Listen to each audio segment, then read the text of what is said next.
अब देखिए वो अच्छे काम का बदला कैसे मिलता है। उसी समय में वर्ल्ड बैंक से एक बहुत बड़ा प्रोजेक्ट आया कि भाई ये इंडिया में पानी पीने के पानी की इतनी अच्छी सुविधा बना रहे हैं, तो ये इंजीनियर्स को और सब एम्प्लॉयज़ को ट्रेन करने के लिए उस जमाने में वर्ल्ड बैंक के गुजरात सरकार को 4 करोड़ रुपया दिया। उसी जमाना में 3 करोड़ में तो एक यूनिवर्सिटी बनती थी, उस जमाने में 4 करोड़ रुपया। बैक इन कौन से साल में सर? वो साल मेरे ख्याल से वो 88-89 था, 88-89। तो वो काम तो गवर्नमेंट को पैसा तो दे दिया, मगर जो हमारे उसी ज़माने के जो डिपार्टमेंट के सेक्रेटरी साहब थे, उन्होंने बोला कि भाई इतना बड़ा ट्रेनिंग सेंटर बनाना है तो उसके लिए तो कोई अच्छा क्वालिफाइड आदमी चाहिए। सरकार में कहाँ से मिले ऐसा आदमी? तो उन्होंने बोला कि भाई जगदीश बारोट बड़ौदा में है, जगदीश बारोट को गांधीनगर ले आओ और वो ये काम करेगा। अब जगदीश बारोट को बड़ौदा से सेटल हुआ, एस्टेब्लिश था, मुझे गांधीनगर ला रहे थे। तो मैंने सोचा कि साहब मैं यहाँ तो काम कर रहा हूँ, अच्छी जगह हूँ, आप अगर गांधीनगर ले जाना चाहते हैं तो मेरी एक विनती है, मुझे प्रमोशन दे के ले जाइए अपर ग्रेड में। तो वो साहब बहुत भले थे, उन्होंने मेरे लिए एक नई पोस्ट क्रिएट की, जॉइंट डायरेक्टर की, और मुझे वहाँ से यहाँ ट्रांसफ़र किया प्रमोशन दे के। यहाँ ट्रेनिंग सेंटर बनाया। तो ट्रेनिंग सेंटर में नया नया था, इंडिया में कोई जगह नहीं था। भारत सरकार का भी सपोर्ट था क्योंकि ग्रांट भारत सरकार के थ्रू आती थी वर्ल्ड बैंक की।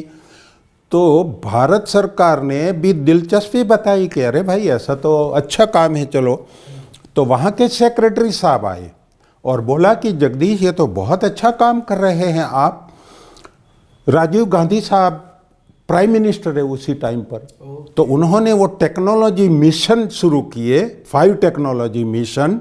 उसमें एक था पेयजल का मिशन, और शाम पित्रोड़ा जी अमेरिका में थे, उनको टेक्निकल एडवाइज़र के रूप में बुलाया था, जो 1 रुपया लेके अमेरिका से अपना धंधा कारोबार छोड़ के भारत की सेवा के लिए आए थे।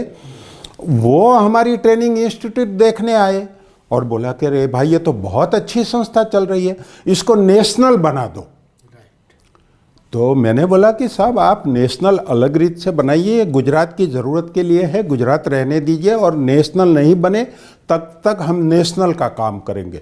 तो उन्होंने की ट्रेनिंग सेंटर नेशनल लेवल का रिकग्निशन दे दिया। ये जान के ब्रिटिश काउंसिल ने रिकग्निशन दे दिया कि भाई this is the key institute for the whole of India. तो ब्रिटिश काउंसिल का जो सपोर्ट मिलता वो ट्रेनिंग यहाँ होती थी।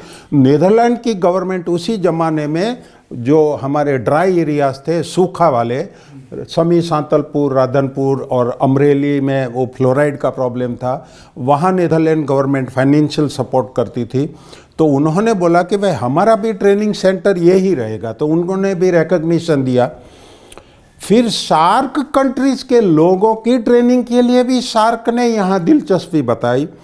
तो गुजरात का तो बहुत बड़ा नाम हो गया और ये सब जिम्मेदारी मेरे पर आई। मैं ये काम बहुत दिलचस्पी से कर रहा था।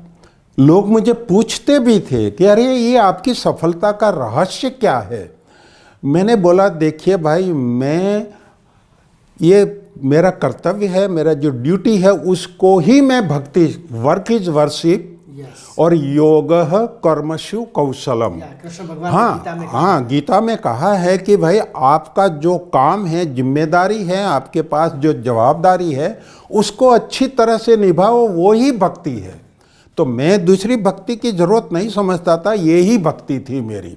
और उसमें ऑनेस्टी तो थी ही, साथ में हार्ड वर्क भी था और बहुत उत्साह था कि भाई अच्छा काम करना है।